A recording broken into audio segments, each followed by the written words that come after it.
नमस्कार, आदाब। मैं जे अहमद, आप देख रहे हैं स्वागत जिंदगी न्यूज। इस समय मैं रुद्रपुर के एक ऐसे निवास पर पहुंचा हूं जो कि इस क्षेत्र में अगर मैं कहूं 50 किलोमीटर दूर तक इनका नाम फैला हुआ है। लोग जानते हैं, बड़े बच्चे बूढ़े सभी लोग जानते हैं नसरीन कुरैशी के नाम से। आज मैं उनके हस्बैंड से बात करने आया हूं जो कि आंदोलनकारी भी रहे हैं, डिग्री कॉलेज के अध्यक्ष भी रहे हैं।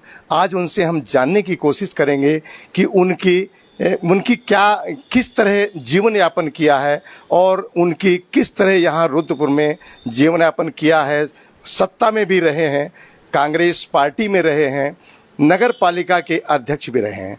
आज हम उनसे वार्ता करेंगे, जानेंगे उनके बारे में कि उनकी क्या कहानी है, किस तरह दिनचर्या है, उनसे जानने की कोशिश करेंगे।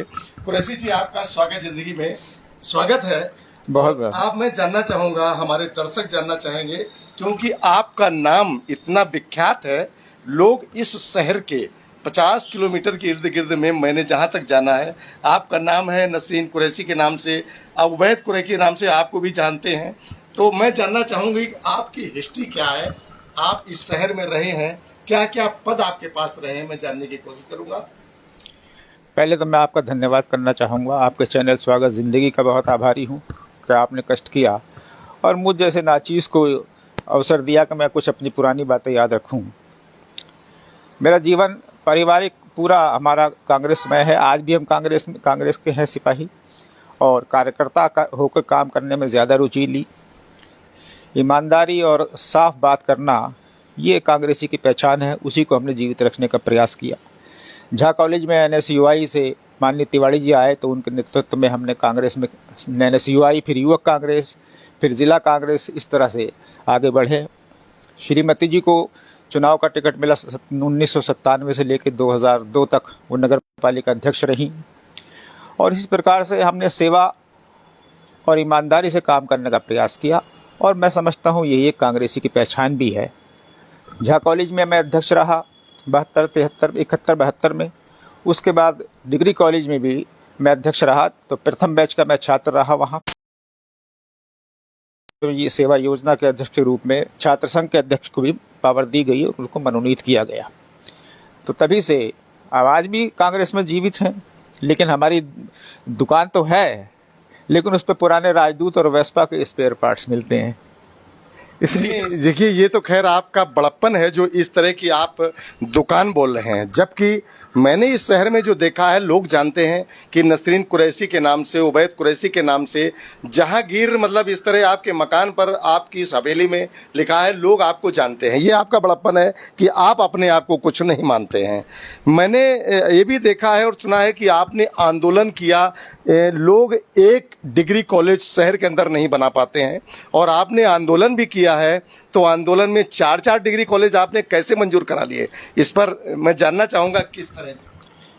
देखिए, मैं अकेला कुछ नहीं था, हम लोग बहुत ही मिडिल क्लास फैमिली के लोग थे।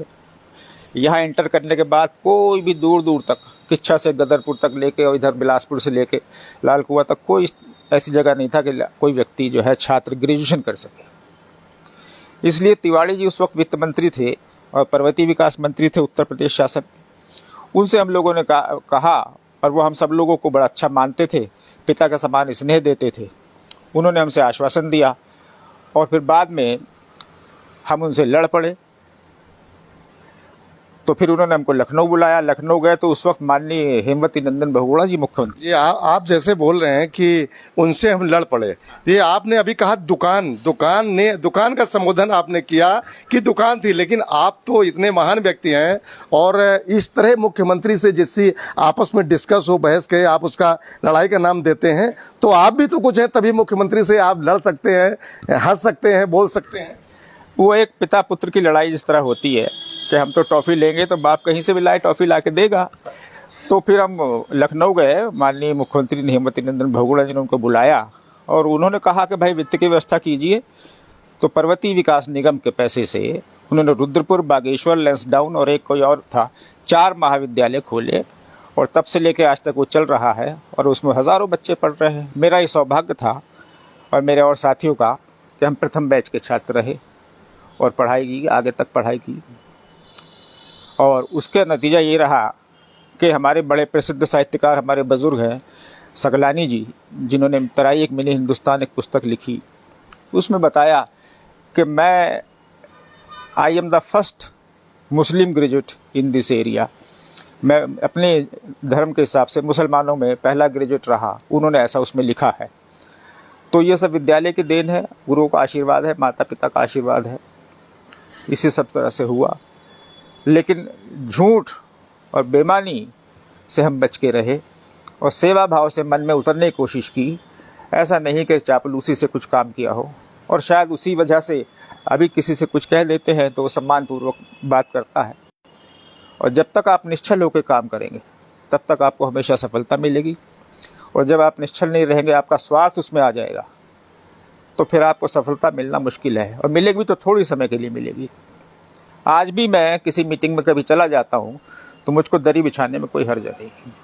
नहीं, ये तो आपका सम्मान मैंने देखा है कि आप अगर जब भी जाते हैं तो वहाँ दरी बिछाना नहीं आपका, पहले का तो मैं नहीं जान सकता हूँ, लेकिन आज जो समाज आपके लिए सम्मान और इज्जत उसके दिल में रहती है, वो मैं देखता हूँ कि आपको कितना सम्मान लगता है। लेकिन मैं आपके परिवार के बारे में जानना चाहूँगा कि परिवार में कौन लोग और कैसे हैं, ये हम जानना। जैसे कि मैं जानता हूँ जहाँ तक कि आपका बेटा एक एडवोकेट है और बेटी भी आपने जो पढ़ा, पहले बेटे के बारे में बताइए, बेटा आपका कहाँ एडवोकेट और उनकी कैसे क्या है? मेरा बड़ा पुत्र होमी जहांगीर कुरैशी, वो यहाँ डिस्ट्रिक्ट न्यायालय में वकालत करते हैं, और छोटा बेटा जो है BSc MLT है, वो यहाँ नारायण हॉस्पिटल में पैथोलॉजी में हेड है। और लड़की मेरी MBA है, अभी 3-4 महीने पहले उसका विवाह हुआ, वो स्थानीय आवास विकास में है, और वो भी काफ़ी बोलने में लिखने में होशियार है, और अभी वो राजनीति में थोड़ा सक्रिय है, वही है। बाकी तो सब आप लोगों की कृपा है। उसी बेटी आपकी जो सोफिया नाम की है, जी मैंने इंटरव्यू लिया है उनका भी, अच्छा वो मतलब पार्टी के अंदर जाती हैं, अच्छा बोलती हैं, आपने उनको भी शिक्षा भी बहुत अच्छी दी है। लोग समाज में बात करने का मेथड जो उनका है बड़ा अच्छा है, क्योंकि समाज में लोग उनको पसंद करते हैं, तो राजनीति में जाना अच्छा ही है उनके लिए। इसके अलावा आप अपनी मिसेज के बारे में आपने अभी तक नहीं कुछ बताया कि मिसेज ने कब से कब तक पालिका अध्यक्ष रहीं, और उन्होंने शहर के अंदर, आज मैं उनका नाम सुनता हूं, उनके बारे में भी कुछ आप। देखिए, आपने परिवार के बारे में पूछा। मेरे पिताजी एग्रीकल्चर निरीक्षक थे, एग्रीकल्चर इंस्पेक्टर थे यहाँ जब कॉलोनाइजेशन तराई को बसाया जा रहा था, और मेरे दादाजी भी यहाँ कोतवाल रहे। रुद्रपुर तो था नहीं उस समय, किच्छा और अल्मोड़ा, ये बदायूं, काशीपुर, और मैं यहाँ पला बढ़ा। मिसिज मेरी 1997 में यहाँ नगर पालिका अध्यक्ष के रूप में निर्वाचित हुई, 2002 तक रहीं, और बहुत ऐसे काम जो कभी रुद्रपुर में हुए नहीं थे वो हमने किया, और सारा सहयोग हमको नगर के लोगों का और उस वक्त स्टाफ का सबका सहयोग मिला। तो उसमें कुछ क्रांतिकारी परिवर्तन किए, जैसे कि लाइट लगाने की बात थी, बड़े बड़े ट्रैक्टर ट्राली की जगह डंपर और मंगाए, लोडर मंगाए, और टैंक साफ करने की मशीनें मंगाई। रिटायर होने के तुरंत अगले दिन सारे वेतन भत्तों का भुगतान कर दिया। पूरे शहर पे हाउस टैक्स लगा के उसकी आमदनी बढ़ाना, इस तरह बहुत से काम किए। और माननीय कल्याण सिंह जी मुख्यमंत्री थे, हालांकि दूसरे दल के थे वो, लेकिन उसके बाद भी नगर पालिका को लगातार 3-4 बार प्रथम पुरस्कार मिला अपने कार्यों के प्रति। तो यही सब बातें थी। उनका सेवा अच्छी रही, वो भी स्पष्ट, लेकिन उनका अनुशासन बड़ा ज़बरदस्त था। तो वो किसी से नगर के विकास के लिए, पब्लिक के हित के लिए वो DM से भी लड़ जाती थी, ऐसा सब लोग जानते हैं। वो स्पष्ट बात है, खुली हुई बात है, उसमें कोई कहना ज़्यादा अच्छा बात नहीं है। उनके आदत को, स्वभाव को सब लोग जानते हैं, और ये हमारे पारिवारिक जो मर्यादा थी उसका ध्यान रहा। दूसरी बात ये कि जो मेरे ससुर साहब थे, नसरीन जी के पिता, वो भी ज़िला बिजनौर में अध्यक्ष रहे नगर पालिका के कई बार। तो राजनीति एक खून में विराजमान थी, इसलिए ऐसा कर पाए। ये तो सत्यता है कि राजनीति आपके खून में, आपके परिवार में रही, तभी आप राजनीति में रहे और सत्ता में काफ़ी समय तक टिके। मैं आपसे एक चीज़ और जानना चाहेंगे कि आपने डिग्री कॉलेज के मनोनीत अध्यक्ष बने, कैसे बने और कब से कब तक रहे? प्रथम बैच जो था सन 74-75 में था, 1974-75 में फर्स्ट बैच था, और उसी साल देश में आपातकाल लगा। तो छात्र संघ के चुनाव पूरे भारत देश में नहीं हुए, लेकिन राष्ट्रीय सेवा योजना के अध्यक्ष वो चलते रहे। तो राष्ट्रीय सेवा योजना के अध्यक्ष के रूप में मैं अध्यक्ष था, और यूनिवर्सिटी ने माननीय हमारे कुलपति थे डी पंत, डॉक्टर देवीदत्त पंत, विज्ञान के बहुत साइंटिस्ट थे, बहुत बड़े, वो हमारे कुलपति थे कुमाऊं विश्वविद्यालय के। उन्होंने छात्र संघ अध्यक्ष की पावर भी उस उसको NSS के छात्र अध्यक्ष को डेलीगेट कर दी थी। इसलिए मैं अपने को मेरे का पहला मैं मनोनीत हूँ, और पहला जो निर्वाचन उसके बाद जो हुए वो विजय शंकर शुक्ला हुए, वो पहले निर्वाचित अध्यक्ष। अब एक चीज़ और से आपसे जानना चाहेंगे, वैसे आपको शहर के अंदर अगर देखा जाए तो आपके परिवार को हर इंसान जानता है, और क्योंकि इसीलिए जानता है कि आप सत्ता में रहे। आपने 4 डिग्री कॉलेज बनवाए, अपनी कोशिश पर आंदोलन किया। आंदोलन में आपके साथ भी लोग रहे होंगे, क्योंकि कामयाबी तभी मिलती है जब लोग साथ देते हैं, और साथ उसी को देते हैं जो साथ लेने लायक हो, जिस पर भरोसा और विश्वास हो।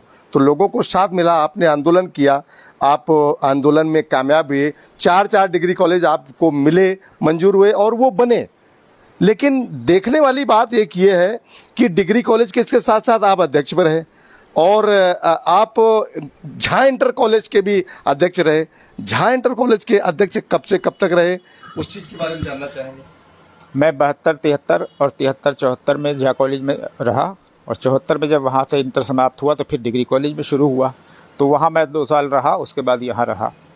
और मेरे साथ जो हमारे मित्र थे उस वक्त रुद्रपुर में झा कॉलेज, जनता इंटर कॉलेज, सनातन धर्म स्कूल और गुरु नानक इंटर कॉलेज, इन 4 के अलावा और कोई स्कूल बड़ा नहीं था। तो बगवाड़े वाले हरभजन सिंह, ज्ञानेंद्र पांडे, डॉक्टर अजय कुमार सिंह और स्वर्गीय सुनील चतुर्वेदी, सतीश सब्बरवाल, बहुत ऐसे छात्र लोग थे हमारे साथ के तमाम, जिन लोगों ने बहुत संघर्ष किया, और तब जाके ये प्राप्त हुआ। हमारा तो केवल संघर्ष था, इसका सारा श्रेय जाता है पंडित नरेंद्र तिवारी जी को और हेमवती नंदन बहुगुणा जी को। देखिए, कई चीज़ें मुझे ये समझ आता है कि आपने सारे काम तो खुद किए, लेकिन आप इतना परिश्रम करने के बाद और फिर भी आप बोलते हैं श्रेय उनको जाता है, क्योंकि ये एक आपके अंदर बहुत बड़ा बड़प्पन है कि जो भी व्यक्ति अगर काम करे तो वो सोचता है कि मेरा नाम होना चाहिए, मेरा सब कुछ बनना चाहिए, लोग मुझे जाने, लेकिन आप श्रेय हमेशा किसी और को ही देते हैं। ये भी एक बड़ी देखने वाली बात है। शायद मुझे लगता है इसीलिए लोग इतना आपको लाइक करते रहे, पसंद करते रहे, तभी आपने। क्या इस पर कहना चाहेंगे, लोग आपको आज भी लाइक करते हैं? लोगों का प्रेम है, स्नेह है, लोगों के दुख सुख में शामिल रहे, हमारे दुख सुख में वो शामिल रहे, उनके दुख सुख में हम शामिल रहे। एक समय वो था कि यहाँ पर 2-4 ही परिवार थे हमारे, ये हमारी बिरादरी के कहिए, और अब तो काफ़ी जनसंख्या बढ़ गई है, लेकिन सभी समान उठना बैठना। जितनी बार मस्जिद गए उतनी बार गुरुद्वारे में भी जाते हैं, मंदिरों में जाते हैं, पूरा सम्मान मिलता है। और मेरे साथ के पढ़े हुए बहुत से छात्र हैं, तमाम लोग रहे हर गली मोहल्ले में, उन सब का प्यार मिला, स्नेह मिला। बाकी तो यह है कि राजनीति में अब स्थिति बहुत परिवर्तित हो गई है।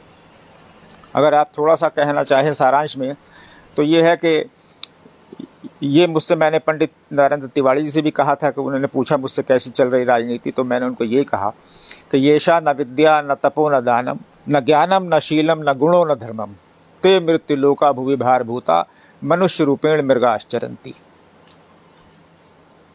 तो ये इसलिए मैं कहता हूँ कि हमारे फादर का, मदर का मार्गदर्शन, और हमारे जो तिवारी जी की बात मैं कहता हूँ, तो निश्चित रूप से वो एक महान व्यक्ति थे। व्यक्तिगत जीवन किसी का कैसे हो सकता है, लेकिन जो उन्होंने किया, और बहुगुणा जी मैंने उनको पास से देखा, तो वो सब लोगों का बड़ा आशीर्वाद, सबके कहने से सब कुछ हुआ, और अकेला चना भाड़ नहीं फोड़ सकता है। हमारा पुराना ग्रुप है अभी भी, कुछ 1-2 साथी बिछुड़ गए, कुछ दूर चले गए, कुछ विदेश चले गए, बाकी है सब लोग। ज्ञानेंद्र पांडे जी अभी दिल्ली में हैं, वो पत्रकार है बहुत बड़े, तो वो सब चलते हैं, पड़ोस में उनका घर है, आते हैं जाते हैं। तो ये सब इस तरह से चला, और हमारी तो इच्छा यही है कि बढ़िया, हम तो बिल्डिंग तो अब बनी है डिग्री कॉलेज की, हम तो झा कॉलेज के 2 कमरों में पढ़े, फिर जहाँ अब नवोदय विद्यालय है वहाँ के 2 कमरों में पढ़े, वहीं चलता था पूरा डिग्री कॉलेज। बाद में बिल्डिंग बनी, झा कॉलेज से ज़मीन लेके वहाँ पर बिल्डिंग बनी, और अब ये है अब मुझे बड़ा अफसोस होता है, कभी कभी मुझको बच्चे मिल जाते हैं। एक दिन मैं जा रहा था तो मुझको कुछ बच्चे मिल गए टुक टुक में, तो मैंने उनसे पूछा, बोले डिग्री कॉलेज जा रहे हैं, मैं किस क्लास में हो, तो उन्होंने बताया कि हम इस किस क्लास में हैं। अध्यक्ष कौन है आपका, कहिए। अच्छा, मैंने कही बताओ कि आपका पहला अध्यक्ष कौन था, कि हमें तो पता नहीं। डिग्री कॉलेज कब बना, कि हमको ये भी पता नहीं। तो तब मुझे अफसोस होता है कि ये बच्चे आगे जाके जिसको देश का ये पता नहीं कि हमारा देश कब आज़ाद हुआ, और सारी बात देश के बारे में अगर कोई नहीं जानता है तो ये एक बड़ी कमी है छात्र जीवन की। जी, वो इस देश में रहता है और अपनी देश की हिस्ट्री को ना जाने, अपने क्षेत्र की हिस्ट्री को ना जाने, ये भी बहुत बड़ी बात है कि ऐसा नहीं होना चाहिए। जैसे कि आपने जहाँ कॉलेज के एक छात्र से सवाल किया, उसने नहीं बता पाया। कॉलेज को भी चाहिए कि पुराने लोगों को यादगार रखा जाए, कहीं पर उनकी लिस्ट लगाई जाए, कहीं उनका नामिनेशन होना चाहिए। एक चीज़ मैं और आपसे जानना चाहूँगा कि आपने अभी एक बात कही थी कि मैं गुरुद्वारे, मंदिर, मस्जिद और चर्च सभी जगह जाता हूँ, सभी धर्म है। शायद उसका एक यही कारण है कि जो लोग इस शहर के लोग, चाहे हिंदू हो, मुस्लिम हो, सिख हो, ईसाई हो, सभी लोग आपको मानते हैं। उन लोगों के लिए आप क्या कहना चाहेंगे जो लोग आपका इतना सम्मान करते हैं? उन सब के लिए मैं ये कहना चाहूँगा कि वो जो भाईचारा देश हमारे शहर के अंदर बना हुआ है, वो भाईचारा बना रहना चाहिए, और ऐसे संस्कार बच्चों के अंदर डेवलप करने चाहिए कि शिक्षा के साथ साथ हिंदुस्तान की हिंदुस्तानियत ज़िंदा रहे, समाज ज़िंदा रहे। हम जिंदा नहीं रहेंगे तो हम इतना धन, पैसा, इज्जत किसके लिए है? उस हिंदुस्तान की हिंदुस्तानियत को और उस इंसानियत को ज़िंदा रखना बहुत ज़रूरी है, और वो संस्कार घर से दिया जाएगा। बच्चा 24 घंटे में से ज़्यादातर 6 घंटे तो स्कूल में रहता है, बाकी तो घर पे रहता है। तो ये हमारी मॉरल ड्यूटी है, it is our moral duty कि हम ऐसा संस्कार बने। और क्या ऊपर नीचे की बातें हैं, ये सब नहीं है। राजनीति में बहुत गिरावट आई है, और मैंने इंदिरा जी के साथ काम किया, उनके साथ बैठा टेबल पे, राजीव जी के साथ किया, उनके साथ टेबल पे बैठे, और उन्होंने मुझसे कहा भी, तो मैंने उनको ये कहा कि देखिए, जब तक संगठन, चाहे कांग्रेस का हो, बीजेपी का हो, समाज किसी भी पार्टी का हो, जब तक संगठन को संगठन के लोग चलाते हैं तब तक वो संगठन चलता है बढ़िया। लेकिन अब पिछले 20-30 वर्षों से ऐसा देखा जा रहा है कि जो विधायक जीत जाता है किसी पार्टी का, वो संगठन पे भी कब्जा कर लेता है कि मैं अपने से जीता हूँ, मेरे इलाके में जो कुछ होगा मुझसे पूछ के होगा। बीजेपी में भी ऐसा है, कांग्रेस में ऐसा है, दूसरी पार्टी में ऐसा है। हालांकि कुछ विधायक ऐसे हैं जिनका वास्तव में हस्तक्षेप स्वागत योग्य होता है, वो ज़मीन से जुड़े हुए होते हैं, लेकिन अमूमन यह है कि मैं विधायक हो गया या मैं एमपी हो गया तो मैं सर्वे सर्वा हो गया। तिवाड़ी एमपी रहे यहाँ पर, गुड़िया जी एमपी रहे, केसी पंत एमपी रहे, तो एक से एक विद्वान व्यक्ति रहे एमपी यहाँ पर। तो ये सारी बातें जो हैं, आने वाले जो नौजवान हमारे हैं, जो राजनीति में है और आगे बढ़ना चाहते हैं, उनको देखना पड़ेगा कि केवल 3 तुकड़म से नहीं, कितनी भाषा और कितने विषय पर उनको कमांड थी लोगों को अपने ज़माने में। किसी भी विषय पर कहिए, हर विषय पर वो बात आपको बता सकते थे, आपको मार्गदर्शन दे सकते थे।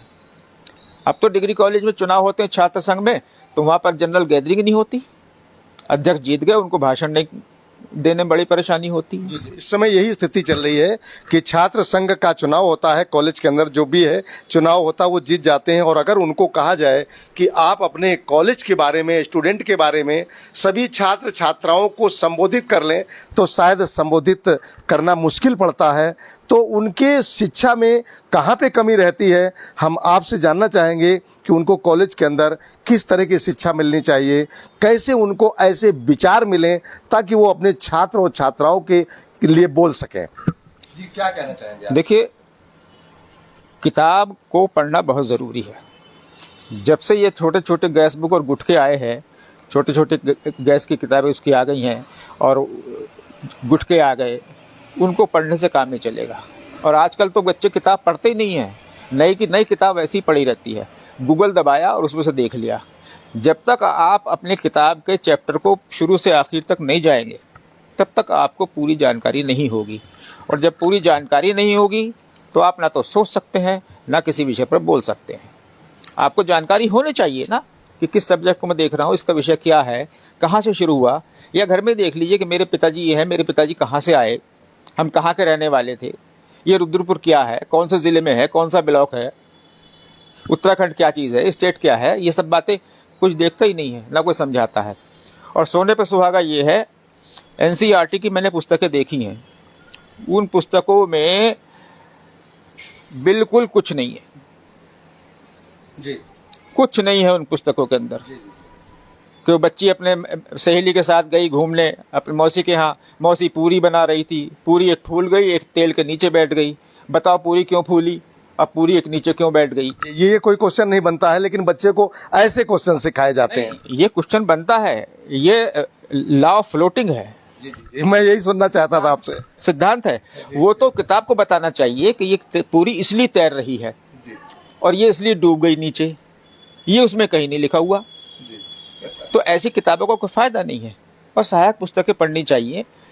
तो ये सब चीज़ें हैं। और ऐसे ही अध्यापक भी हैं, हालांकि हो सकता है मेरी बात अध्यापक जनों को बुरी लगे, लेकिन उनसे क्षमा चाहते हुए मैं ये कहूँगा कि अध्यापकों को भी अपने काम से काम है, वो किसी के सुख दुख में बच्चों को की तरफ कोई ध्यान देनी है। और बच्चे कैसा पढ़ रहे हैं ये आप देख ही रहे हैं। पिछले 10 साल से मैं ये देख रहा हूँ कि हर परीक्षा का पेपर लीक हो रहा, हर परीक्षा का पेपर लीक हो रहा है। तो ये पता चल रहा है कि हमारी शिक्षा व्यवस्था कहाँ जा रही है। इस पर और टिप्पणी करने की तो जरूरत। ये शिक्षा व्यवस्था पर सवाल उठना लाजमी है कि जब पेपर लीक हो जा रहे हैं, बच्चों को पहले से पहले ये सारा कुछ पता चल जा रहा है, इस पर सवाल तो उठेगा, सवाल उठना लाजमी है। दूसरी एक चीज़ हम आपसे और जानना चाहेंगे, हमारे दर्शक सभी सुन रहे हैं कि एक चीज़ मैंने आपके यहाँ अभी देखी है कि आपने एक बहुत अच्छा किया। मुझे देखकर, मैंने तो अभी देख लिया क्योंकि हमारे बैक साइड में आपके बुजुर्गों की तस्वीर लगी है। जी जी। हमारे दर्शक देख रहे हैं, मैं आपसे ये जानकारी लेना चाहता हूं कि हमारे दर्शक सुने कि लोगों का परिवार है और वो अपने पिता और दादा यानी कि बाबा दादा जो भी अपने धर्म के हिसाब से कहते हैं वहां तक सीमित हो जाता है, लेकिन यहाँ देखा आपकी 3 पीढ़ियों तक की तस्वीरें लगी हैं और उनसे पता चलता है। और आपने एक चीज़ और भी यहाँ पर दर्शाई है, उसमें मुझे बताइए कि अपने दादा के दादा का नाम क्या था और उनके नाम से जुड़ा हुआ आपके दादा का, और आपके दादा के नाम से जुड़ा हुआ आपके पिताजी का, पिताजी के नाम से जुड़ा हुआ आपका, और आपके नाम से जुड़ा हुआ आपके बेटे का, जो आज प्रेजेंट टाइम में वकील हैं। तो दर्शकों को आप क्या बताना चाहेंगे कि वो ऐसा ही करें ताकि उनकी आगे पीढ़ी को पता चले कि मेरे दादा बाबा के बाबा कौन थे? जी, क्या कहना चाहेंगे आप? देखिए, जो कौमें अपने परिवार को, अपने संस्कारों को और अपने बाप दादा को या अपने देश के नेताओं को याद रखती हैं, उनको नमन करती हैं, वो कौमें जिंदा रहती हैं। और जो बाप को ही भुला दे, दादा को ही भुला दे कि किसके वंशज हो यही पता नहीं चले, तो वो तो फिर बेकार ही है जिंदगी, पढ़ाई भी बेकार है। भारत माँ के सब पुत्र हैं, लेकिन जन्म किसने दिया है उसके प्रति भी कुछ हमारा वो है। आपने हाईली क्वालिफाइड है और आप विदेश चले गए, पिताजी वृद्धाश्रम में है, तो इस पढ़ाई का क्या फायदा? इस पढ़ाई का कोई फायदा। को मिसाल देते हैं कि रावण का भी नहीं घमंड रहा, यार उनका क्या रहेगा मेरा क्या रहेगा आपका, ये मिसाल बन चुकी है। अब लास्ट में हम आपसे एक चीज़ और जानना चाहेंगे कि आज आप कांग्रेस में जीवन आपने अपना दिया, आपकी मिसेज ने भी दिया, लेकिन इस समय जो कांग्रेस में लोग पदाधिकारी हैं वो कहाँ पर क्या मिस्टेक कर रहे हैं, क्या उनको आपसे कुछ सीखना चाहिए? हमेशा कांग्रेस के लोगों ने हराया, ये मैं खुले मन से कहता हूँ, एक सच्चा कांग्रेसी होने के नाते कहता हूँ, और कहना भी चाहिए, इसको कोई रोक भी नहीं सकता है। जो हम लोग काम कर रहे हैं प्रदेश में बैठकर या जिले में बैठकर, मैं किसी व्यक्ति का नाम नहीं ले रहा, सब कई लोगों को ये पता नहीं कि हमारे कार्यकर्ता रह कहाँ रहे हैं। एक स्थिति वो थी कि शहर में 4 आदमी अगर खड़े हो गए तो लोग कहते थे यार ये कांग्रेसी क्यों खड़े हैं आज। ये दूसरी पार्टी में भी ऐसा ही होता था। जी। उसको छांटने की जरूरत नहीं है, आप कम से कम डायरेक्शन तो ले सकते हैं। अब किसको कैसे कहाँ करना है, ठीक है, आप सक्रिय लोग हैं, हम लोग नहीं जाते हैं, 70 साल की हमारी उम्र हो गई, लेकिन दुनिया तो हमने देखी है ना, कांग्रेस को भी देखा, कांग्रेस के उतार चढ़ाव भी देखे हैं, सारी चीज़ देखी है। लेकिन उनसे आप उसी पुराने लोग हमसे भी ज्यादा हम कहते हैं वही लड़ रहे थे, दूसरियों में दाल बट रही थी, और बाद में जाके हरीश रावत जी का नाम तय हुआ। तो ये जो तमाशा दिखाया बड़े लोगों ने, तो यथा राजा तथा प्रजा, तो ये उनको सबक लेना है। सभी लोग समझदार हैं, उनको बताने की आवश्यकता नहीं है। सब देख के दूध में मक्खी पड़ी है, पी रहे हैं, मेरी कुर्सी सलामत रहे, ये है साहब। जी दोस्तों, आपने देखा कि आज मैंने कुरैशी जी से कई सवाल किए और उन्होंने हर सवाल का बेबाक तरीके से जवाब दिया। अब आप इस वीडियो को ज़्यादा से ज़्यादा शेयर करें ताकि लोग देखें और सीख लें कुछ, क्योंकि इसमें चर्चा मेरी हुई है, कई तरह से मैंने चर्चा की है, हर किसी के जीवन यापन पर भी चर्चा की है, अपने परिवार को किस तरह रखा जाए, परिवार की पहचान कैसे हो, अपने बुजुर्गों को याद करने के लिए। आप बने रहिए स्वागत जिंदगी के साथ। धन्यवाद।